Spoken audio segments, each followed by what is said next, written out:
Alright guys, we're back and we're going to be having off-brand cereal facing off against the Banzo brothers. So this is a Division D West match, and we're going to kick things off starting on Cursed Hollow. And Cursed Hollow is a very interesting map, especially for a lower division team to be playing because it's a macro heavy map. And if there's one thing that usually lower division teams have problems with, it'd probably be the macro.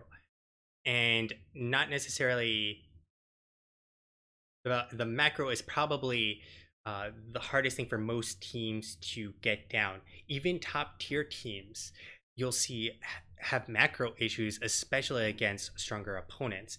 Now, this means that this is the map choice, by the way, for off-brand cereal, and that means off-brand cereal probably believes very strongly in their own macro skill. And against a weaker opponent, a macro on a map of this size can lead to significant runaway victories because you start getting XP that the other team can't keep up with. You start getting the talent advantages, and all of a sudden, bam, you're fighting 10 versus 8 for a tribute. They get the curse and potentially have picked up a boss before getting that curse, and it's marching down to get an early game keep. And then, bam, you've potentially lost the game there. Now, we're just waiting for at least one team to be finished getting ready. But thank you everyone who's sticking around for the second shoutcast. I do not have Tempest with me this time, and I hope you all actually give him some love. I actually should have Frankerface Z'd and added him to like a quick easy follow button. I forget about that feature. And by the way, Frankerface Z definitely superior to BTT TV, and you can also get the Frankerface Z extension, which will get all the BTT emotes too. All right, I think we're all ready.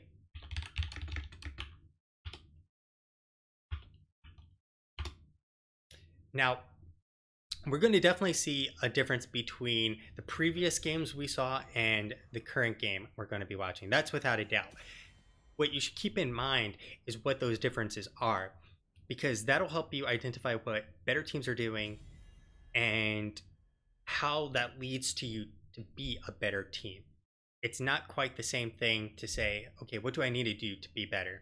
Analyzing what better players do and better teams do shows you how to be better between drafting, your macro, execution as a team for things like combos, so forth and so on.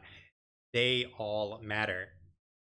So we're going to be jumping on into the draft now, and that it's ready to go. We're going to kick things off with a garage ban. Now, if I recall correctly, there were a lot, and garage was available and never picked in either series. I might be wrong. I'd have to relook at the replay, or sorry, the actual cast to see if it was banned. I can't even recall.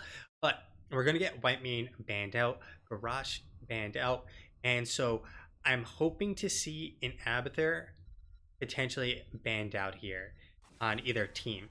Because if you're not opting to take it, you should ban it. Because this is a great map for Abathur. He gets insane soaking, and they're going to ban Dahaka. So off-brand cereal is making the choice that Dahaka is a solid ban too. Technically, you want to get rid of some form of the global, especially if you know your opponent or have scouted them out. I'd say that's one of the bigger difference makers in a lot of the lower division games, the teams that do scouting versus the teams that don't do any scouting. If you know your opponent doesn't really play Abathur, then ban something that you know they have played. And I'm guessing they made a mistake there. Darn it, no Dahaka. But we're going to see the Blazing ETC coming on out fast and furious. I think they should have held off at least on the ETC. Now, like I said, we just saw TMG and Trademark Gaming prove to us that ETC definitely can win games. I'd like to see it still be held off on, unless they're trying to make a statement too. Because look what happened. Deckard, Kane, and your Rel. There's a very high priority on Blaze over the Urel, but that doesn't mean it's the wrong choice. That means they probably have a game plan, or maybe even their hero pools are more limited and they can't actually have Urel. So in that case, I would have banned the URL, especially if Dahaka's already been taken off the table. To be fair, URL has less global presence than Dahaka, so it's a bit of a trade-off there. Would you rather face the global, or would you rather face the better solo laner? So Myrtle been taken out, which is a pretty solid ban. I think Diablo's a little bit more potent here because of all the walls he can bang people into. And Gul'dan will be the other ban. I'm not quite sure why Gul'dan. It must be a pick for all brand cereal that they've seen, or they just believe he's just that strong, because very few teams will actually draft a Gul'dan, in my experience. He's not a weak hero, but he doesn't see a lot of success for a variety of reasons. His skill shot is often easy enough to avoid, and when you avoid it, all of his damage basically falls. In comparison, Jaina, who was chosen on the side of off-brand cereal, well, if you miss your Blizzard and you have the machine gun build, you're still pumping out plenty of damage. You hit him with the ice flows, or yeah, you hit him with the ice flows, or sorry, the cone of cold. Ice flows being the talent. You hit him with the cone of cold, which is pretty much not really a skill shot, and then you can Q him. And if the Blizzard hits, it hits, which is going to be a large chunk of damage. But really, machine gunning him with Icy Veins is going to be much more consistent damage and better burst than Gul'dan's kind of feast or famine DPS. Now, the final pickup is going to be Falstad and Li Ming with Johanna. So the Johanna is a safe pick because some great laning, especially when you have a Li Ming. So Li Ming is not going to be a very potent laner. On the other hand, you have Johanna to make up for that deficit. Raynor can do fine at the laning, and you have Urel, who will be 100% in the solo lane. You'll have Urel facing off against Blaze, Falstad giving them a global presence, and could potentially put out a lot of damage in due time.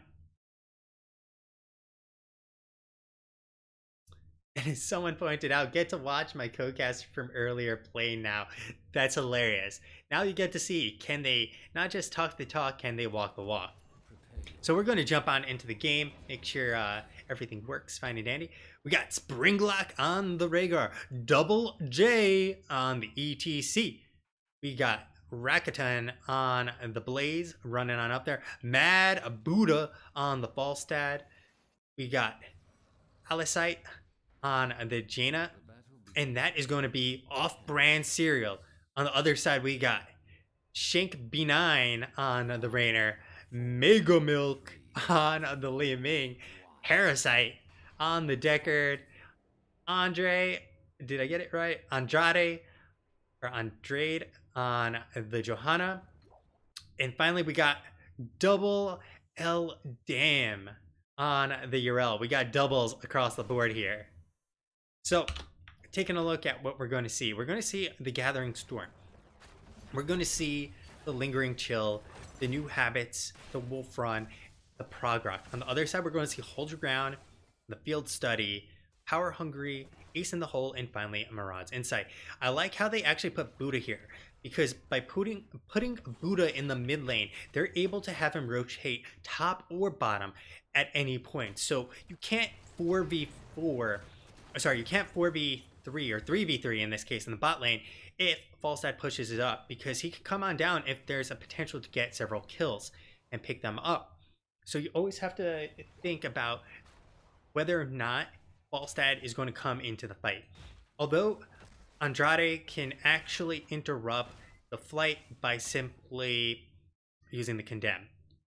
Now, bot lane getting some damage on those towers is going to be beneficial. Unfortunately, Bless RNG is on the side of the Banzo brothers. Banzo brothers are going to be picking up this camp. Shank B9, I'm picking up a very nicely timed here. On the other side, they're not actually picking up their siege camp.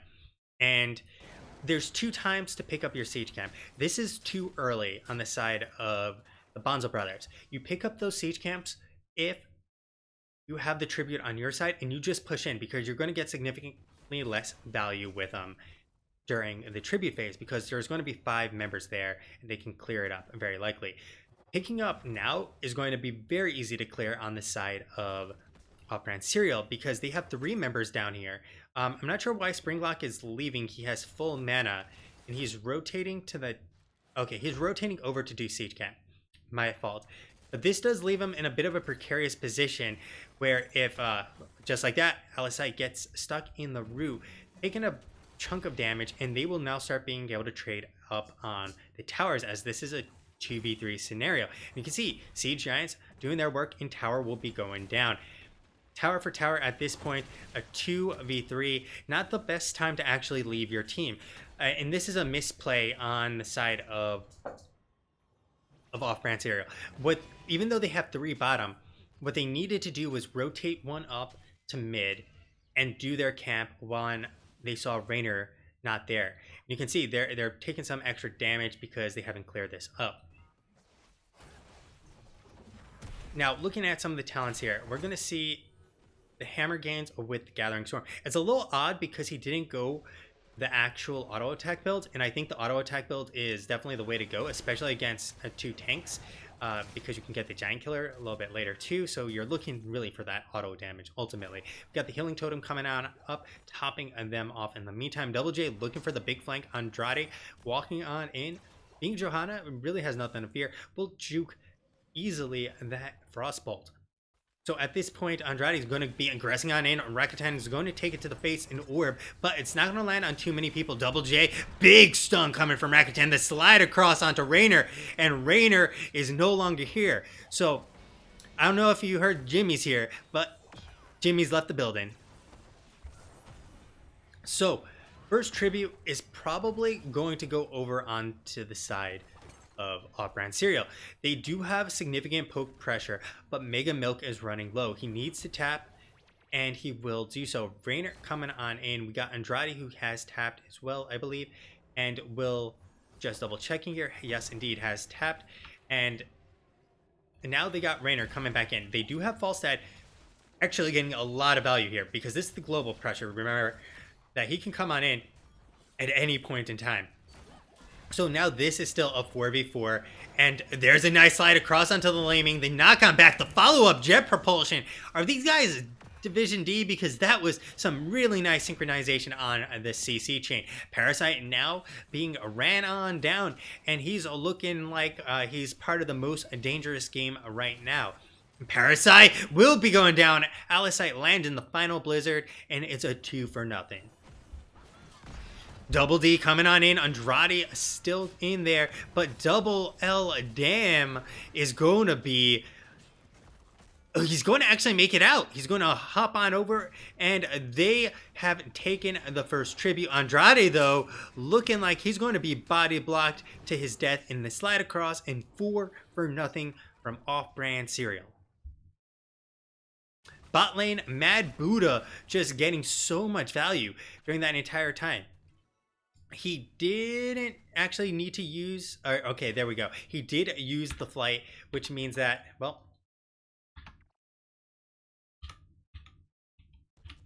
Sorry, some hotkeys not behaving like they should.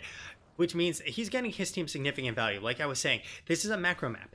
9-7. That scenario of 10 versus 8 is looking highly realistic. Highly realistic here. We have a Mad Buddha soaking. We have Double J actually soaking as well. And I have a feeling they're going to pick up Stage Dive in order to be able to continue this global pressure. And yes, that's why they picked up the ETC. Not because they're going to go for some mosh play. I mean, we're talking about interrupt, interrupt, interrupt, interrupt. There's 4 interrupts on the side of the Banzo brothers. They're not going to quite hit it. Double J should just continue soaking this. Unfortunately, he's not going to do so because they'll get 10 off of this very easily. Unfortunately, They do not get the 10 in the meantime. There's the root. Very nice damage being dished out. There's the pull. The orb going to smack him in the face, but the front line. Mega Milk going on in with the Calamity. The Ring of Frost coming on out. And we have a lot of damage being dished on out. But ETC is going to be the first to fall alongside Rainer. Jet Propulsion coming back on in. Gus is available, and they've been fighting a 5v4 this entire duration thanks to their heroics. But with Mad Buddha in tow, there's not going to be much left of the Banzo brothers. Ancestral coming on out, topping off Rakatan 2, and it is 2 more kills in the bank. Off-brand Serial 7-1, 10-9, and they're going to go and pick up their boss. It's an early boss, but what it does is allow a lot of pressure. And remember, macro pressure is the name of the game here, especially with off-brand's builds. And he did indeed pick up the stage side. So, top is taken down by the Siege Giants almost. So they get a lot of value here. Really, Double J should just go slide across, take it out, and call it a day. I mean, bot is going to be picked up, like I said. They're coming on in. The Omega Milk does not have the Wave of Force. Mad Buddha looking for it, but not going to get it. At this point, Mad Buddha should have flight available, and he does. He will be able to push this down, force them to deal with it, and they will be getting tribute very likely. If I'm on the side of off-brand Serial, I would actually make the very aggressive choice of let's just get the boss. And that's exactly what they are doing. This is beautiful. I don't expect that sort of thing most of the time. And Mad Buddha has picked up the bot for at the same time in the 2v1 scenario. And doesn't even matter. And I cannot clear the hero portraits. Sorry. We got Andrade trying to stop this, but they're going to pick up another boss, and they're going to pick up the tribute. We got Shank B coming on in. We got Mad Buddha in tow. Springlock coming on back. Very nice hammer ring from Mad Buddha, and they are working on getting this all cleared up. Boss picked up. Tribute in tow, and they're 2v5ing. Mad Buddha getting onto the other side of Shank B. Easy peasy lemon squeezy. The Banzo brothers are getting slammed here. The Blizzard coming on out. Andrade has nowhere to go. The blind not going to really save him, and they are now going to march this down for a keep. Off-brand Serial. So when I was talking about macro and what can happen, they've essentially exceeded my expectations. They've played it out as if I was Nostradamus. That is definitely not who I am, but I'll take it. Nice slide across from Double J. We have Mad Buddha coming on in. The Gust on back. Beautiful. The Ring of Frost not going to land on anyone, but the old man being in hospice has finally died. The bunker coming on down. The stage dive on top of their heads. The slide across. And that is another 3 kills. Boss is still up. Still looking healthy. And this is going to be GG. Less than 11 minutes. And they're going to win this game. Looking unstoppable off-brand Serial. Now, at this point, I got a question. I've said this before for at least one other team. Are they actually supposed to be in this division? These guys are kind of Monka-esque if you're playing in Division D West right now. I mean, the Banzo brothers are 3-1 too so far. So they're looking pretty strong in general. But that game, 13-1, macroed out of their minds, and with a single death, these guys are not Division D, really. I think this is a joke. I think there's multiple teams in Division D that I've seen so far, including now off-brand Serial, that clearly should not be in Division D, because they're playing way better than that. There's Division C and even B teams that wouldn't macro this well, I feel like, and they've showed it. Looking at the DPS, we have Jaina topping it by a good margin, almost 50% more. I mean, the game didn't go very long, so obviously these damage numbers look all rather low. We got Blaze out DPSing Rainer as well. Falstad still picking up a ton while being an insane XP parasite, if you will, as he soaked it all. 11,000 basically. 11,000. He's basically twice as much as anyone else in the game. Looking at the total healing, almost twice as much from Rhaegar. And then finally, the tanking. I mean, Andrade and Double L Dam doing their best. They're tanking a boatload. And you can see ETC is not that tanky. Only 20k actually tanked through in that game. To be fair, there was less damage, but overall, Blaze walked away actually looking like the main tank here with 24,000 tanking. So stick around. We're going to hit the replays and we'll be back with game number 2. Hopefully, this isn't a 1, 2, 3 easy peasy lemon squeezy kind of thing for off brand cereal, because it would definitely be a morale loss, I feel, for Banzo Brothers to just get slammed like that.